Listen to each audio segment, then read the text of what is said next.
Diamond C Fundamental for Success, number 24, think process-oriented. World-class organizations are built on a foundation of highly effective, repeatable processes. Look to create processes and feedback loops for every aspect of your work, and then turn them into habits to achieve consistent results. So, Chris, thanks for joining me for a few minutes to share some of your perspective and wisdom on this idea of process thinking. I know in your work in IT, gosh, I was just thinking before you came in a few minutes ago, not only do you have to have your own processes, but you have to pretty much know everyone else's too, right? Right. So processes are critical, I know, for the work that you do, and I'm excited to hear some of your perspective from that. And to start with, to jump into it, I'd like to talk about really what it means to be world-class, because we say world-class organizations are built on a foundation of highly effective, repeatable processes. So what does it mean to be world-class? So when I say world-class organizations, what brand or business comes to mind and why? Kind of what makes them world-class? To me, the businesses that speak of world-class are the industry disruptors, the ones that come up with technology or something of that front that forever changes the way we look and feel for stuff. So think of Apple. For sure. I mean, they changed the world for smartphones.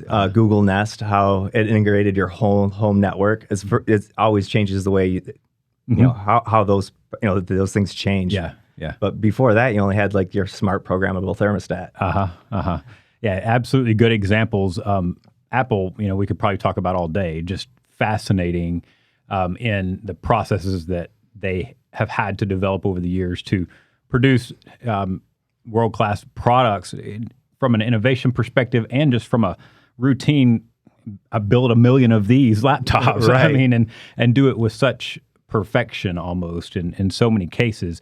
But, obviously Apple is a great example. They didn't just, the people at that organization didn't just wake up one day and all of a sudden have great processes to build this organization or build these products with, to innovate with.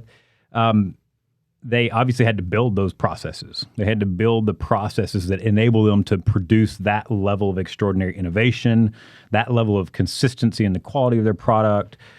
So from your view, what would you say are the keys to success in thinking process-oriented and building highly effective, repeatable processes? Well, for the most part, I mean, you got to have the whole vision in scope. So I got to know my outcome, how the team member or the end user is going to interact with the process too. So it'll help building and the plan for it. And then from there, as we kind of scope it as individual steps. So we'll do like step 1, 2, or 3. Right. Audit it, make sure it's good, and keep going. Right. So by the time we're done with it, we have a polished, deliverable product. Yeah. I love the simplicity of that of what you just said, because I think it applies to everyone's job, right? No matter if it's IT or fabricating trailer parts or assembling trailers or powder coating or whatever, have a clear definition of what you're trying to accomplish, the scope, and then break it into steps 1, 2, 3, 4, 5 to accomplish the mission. Right. Simple formula, right? Exactly. Yeah. Seems like it sounds easy. Yeah, it sounds easy.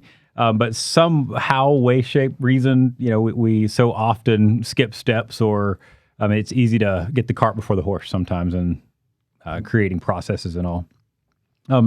So the last thing that I'd like to key in on and discuss, hear some perspective from you on, is what I believe is perhaps the most important part of this fundamental of thinking process-oriented, and probably the source of the most process failure, maybe, I would say. From my perspective, it's definitely the piece of this fundamental that I've wrestled with the most over the years myself, learned lots of lessons the hard way. It is really, I think, the absence of feedback loops. Yes. That feedback loops part that's just at the end of that fundamental, create feedback loops. I think that so often is the part the step that's skipped that causes a brand new process that, you busted your butt to figure out and, put brains together and create this beautiful new process. And then there's a feedback loop missing. And so the new process crumbles right out of the gate and can't recover. Right. I mean, if you don't have that feedback loop and follow up once you're done, I mean, how do you know if it was really, truly 100% successful? Yeah. I mean, you could have thought you delivered something truly polished, and really they're just like, thanks for giving me this like halfway complete object. Right. One thing we like to do is we started doing CSATs with our tickets, so it does an automated ticket. Like how did we do? Rate us. But then we also do ticket audits. So we'll follow up with the submitter of it. So not only are we having automated responses coming in to see like just grading, but we're also doing a follow up just to see how the process was. What can we improve? How can we make it better? And such great examples right there of how this can apply for any of us. You're at the launch of a new process or at the establishment of a new process, right then, from what you just said, right then, you're gathering feedback on how did we do? Is this complete? Does it accomplish the purpose, satisfy the scope? But then that long-term follow-up later on, after they've had some experience with it and they get to work with it some, does it still work as well as you think it does? And man, I can just think of a million applications of that in, just like I said a moment ago, no matter what job we're doing, from one part piece of a trailer to running the whole organization, such a critical factor there. So I appreciate that example and perspective for sure.